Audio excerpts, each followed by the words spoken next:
25 বছরে একাই প্রায় 1 লাখ গাছ লাগিয়েছেন বৃক্ষপ্রেমী জদ আলী। এসো করি সংস্থার ডিড ডকুমেন্ট করা আজ 25 বছর।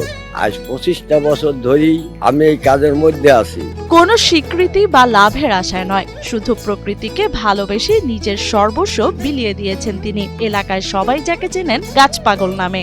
আমার নিয়ে দেখতায় যে 2 দিন আল্লাহ দুনিয়ায় বাঁচা রাখে, সরকারি জায়গা জমি যেখানে ফাঁকা আছে সেখানে সুযোগ থাকলে সেখানে কিছু গাছ রোপণ করে। আমার নাম হচ্ছে, মা বাবার থোয়া নাম হচ্ছে মোহাম্মদ জদ আলী। আর কর্মর উপরে সারা দেশের লোক তাকে আমার জদ আলী শাহ গাছ পাগল।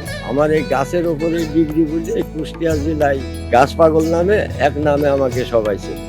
কুষ্টিয়ার মিরপুর উপজেলার কপুরহাট এলাকা। জিকে ক্যানেলের 2 পাশ জুড়ে সবুজের সমারোহ, সারি সারি ফলজ, বনজ আর ঔষধি গাছ। এই সবুজের পেছনে আছেন একজন মানুষ, নাম তার জদ আলী শাহ।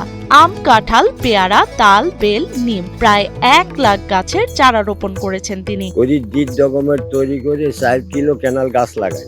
দোস্তপাড়া মাদ্রাসা, মসজিদ, গোরস্থান এই 3টা সম্পদ লাগাইলাম। গোবরহাট প্রাথমিক বিদ্যালয় হাই স্কুল সে মাঠটা বাগান করলাম। বটতল তোষল অফিস সেখানে বাগান করলাম। পিআরডিসি পুলিশ ক্যাম্প সেখানে ওই আমের গাছ যা দেখেন সাইডে আমার। লালন সার মাঠে যা নিম গাছ, কাঁঠাল গাছ আছে ওগুলা সব আমার লাগাই।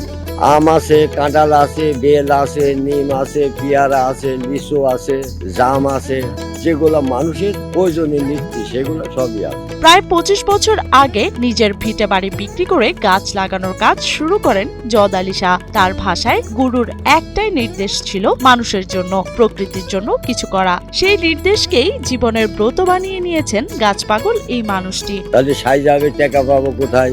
তে বললো তাহলে তোর বাড়ির জমি বেচ। বাড়ির জমি বেচা দিল। দেওয়ার পরে এবার সেই টাকা নিয়ে আসি, গাছ কিনি। এগুলা হলো আমার গুরুর মুখের কথা যে আল্লাহর এই জমিনে কেউ যদি কোথাও 2-1টা গাছ লাগায়, ওই গাছের ছায়ায় যদি কোনো পাখি বসে এখানে সোয়াব হয়। কেউ যদি 2টি পাতা খুঁটিতে দিয়ে পোড়ায় এখানে সোয়াব হয়। কেউ যদি একটু ছায়া ভোগ করে এখানে সোয়াবের কাজ হয়। যদি কেউ ওই জায়গায় বসে একটু দম নেয়, এটা সাদগা জারিয়া, এটা ধর্ম।